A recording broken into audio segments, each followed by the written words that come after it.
Halo semuanya, jumpa lagi dengan Puskesmas Rahul. Di video kali ini kita akan membahas mengenai kesehatan gigi dan mulut anak. Pertama-tama kita akan mengenal gigi terlebih dahulu. Di dalam rongga mulut kita terdapat gigi seri, gigi taring, dan gigi geraham.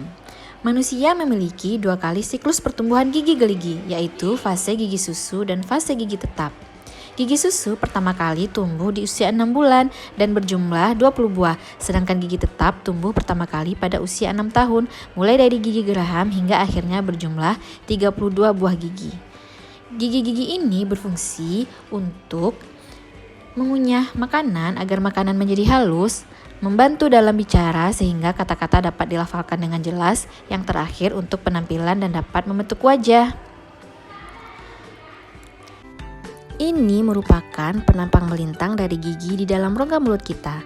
Yang pertama adalah bagian yang berwarna putih atau email, merupakan bagian terluar dan terkeras dari gigi.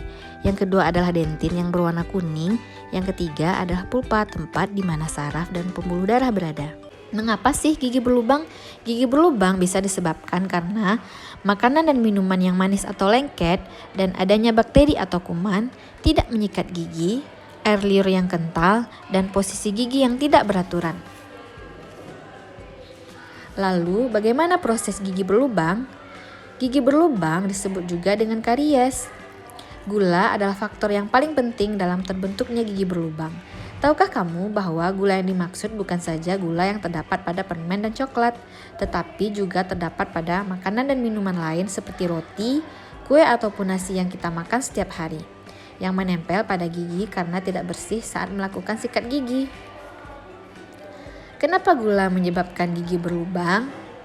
Nah, kandungan gula pada sisa makanan dan minuman yang menempel pada permukaan gigi akan menjadi sumber makanan dari bakteri di rongga mulut kita.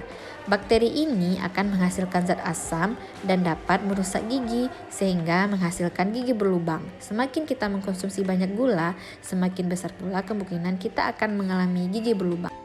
Tahukah ibu bahwa terdapat beberapa persepsi yang kurang tepat yang sebaiknya ditinggalkan? Apa sajakah itu? Berikut contohnya. Hal yang paling umum adalah gigi susu tidak perlu dijaga karena nanti akan copot dan tergantikan. Apakah persepsi tersebut benar? Yuk kita simak penjelasan berikut. Sebelum penjelasan lebih lanjut, tahukah ibu apa itu gigi sulung?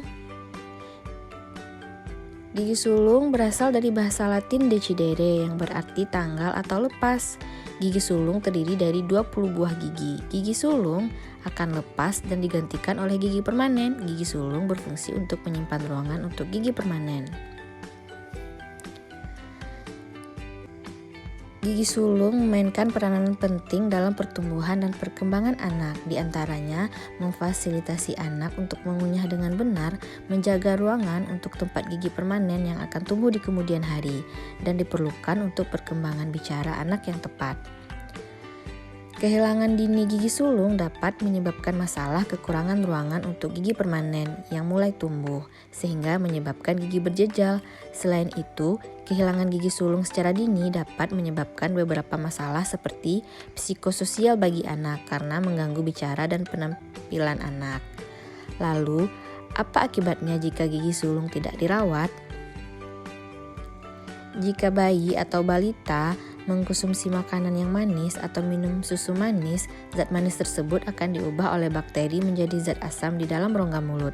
Bila ia bertengger terlalu lama di atas permukaan email gigi, zat manis tersebut lama-kelamaan akan merusak permukaan email gigi sehingga mengakibatkan terjadinya gigi berlubang yang pada anak-anak disebut karies rampan.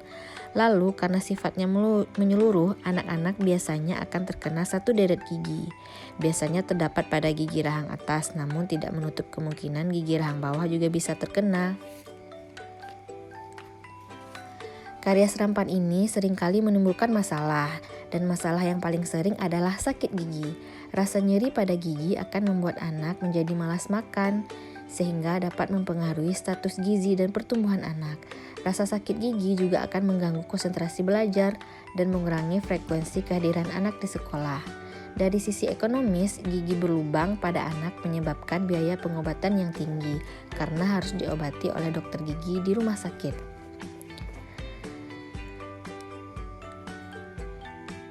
Nah, supaya gigi dan mulut anak tetap sehat, makanan yang diberikan hendaklah diperhatikan. Coba yuk kita lihat ada apa saja makanan untuk anak.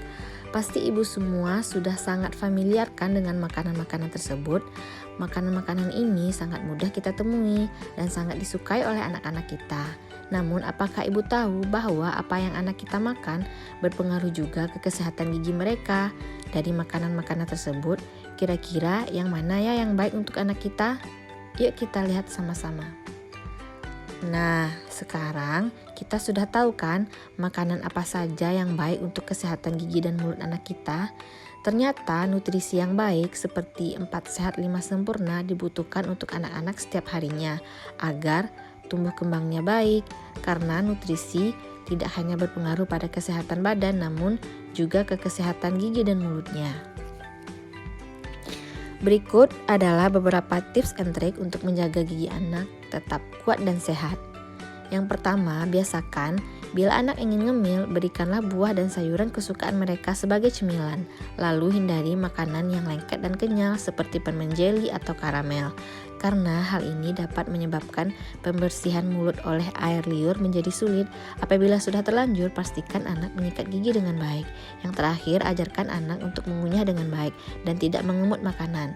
Makanan yang terlalu lama dalam rongga mulut dapat menyebabkan risiko gigi berlubang. Berikut adalah cara mencegah gigi berlubang. Sikat gigi secara teratur. Lakukan flossing gigi untuk membersihkan sisa makanan. Kurangi konsumsi makanan manis dan lengket seperti permen dan coklat. Gunakan obat kumur bila diperlukan. Jangan lupa lakukan pemeriksaan gigi rutin setiap 6 bulan sekali ke dokter gigi. Berikut adalah cara menyikat gigi yang baik dan benar. Menyikat gigi dilakukan 2 kali dalam sehari, yaitu 30 menit setelah sarapan dan sebelum tidur. Menggunakan pasta gigi berfluoride, sikat gigi diletakkan dengan posisi 45 derajat di daerah perbatasan antara gigi dan gusi, seperti pada gambar di samping. Untuk gigi rahang atas, permukaan depan, samping, dan dalam, gerakan sikat dimulai dari atas ke bawah atau dari gusi ke gigi. Dapat juga dilakukan dengan gerakan memutar. Sedangkan untuk gigi rahang bawah, permukaan depan, samping, dan dalam, gerakan sikat mulai dari bawah ke atas atau dari arah gusi ke gigi dan juga dapat dilakukan dengan gerakan memutar. Sedangkan permukaan kunyah dilakukan penyikatan dengan gerakan maju mundur.